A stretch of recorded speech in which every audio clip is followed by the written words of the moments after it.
enjoy the video.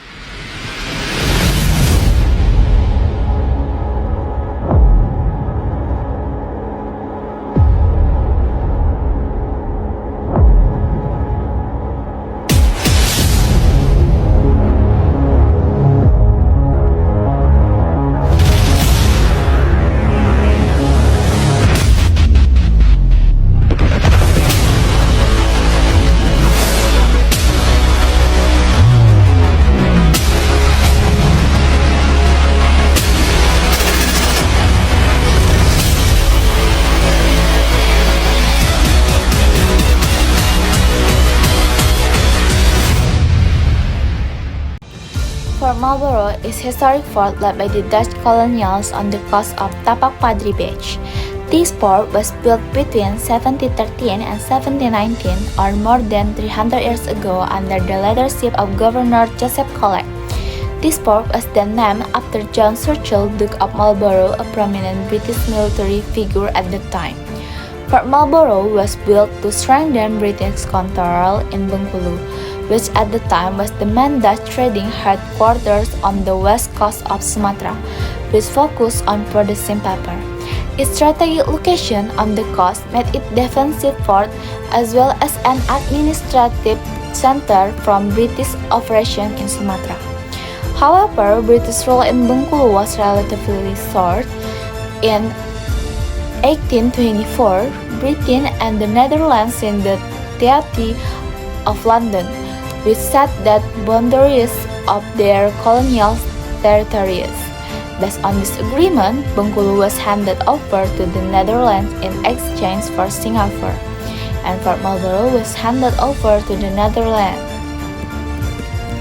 Next, architecturally, this fort was built on land that was deliberately elevated to resemble a hill, or about 18 meters above sea level. In addition, the fort was designed in European colonial architectural style, resembling a turtle when viewed from above. The fort is surrounded by a moat, which serves an additional defense mechanism. Inside the fort, there are various facilities, including army barrack, an armory, a prison, and administrative office.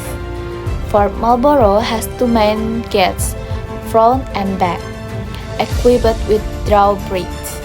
The fort is also fortified with cannons positioned facing the sea, with overprotection against potential attack. Role in history. Beyond its role as center for paper trade, Fort Marlborough played a significant part in Indonesian colonial history. The fort was often attacked both by local resistance forces and external powers such as the Portuguese and the Dutch. It also stood as a witness to the resistance of Bengkulu's people against foreign domination. After Indonesian independence, Fort Marlborough was repurposed as a military base by the Indonesian National Army, or TNI. Today, it is a protected cultural heritage site and popular historical tourist destination. The fort housed a collection of historical artifacts, including ensigns, maps, cannons, and colonial documents. Currently, Fort Marlborough has been restored and is preserved as a cultural landmark. Visitors can admire its grand colonial architecture, enjoy the scenic views of the Indian Ocean, and learn about the history of colonialists in Bengkulu. The fort has become a symbol of the local people's resilience and resistance against colonial oppression. Fort Marlborough is not only a historical legacy but also a cultural icon representing the endurance and struggle of Bengkulu people.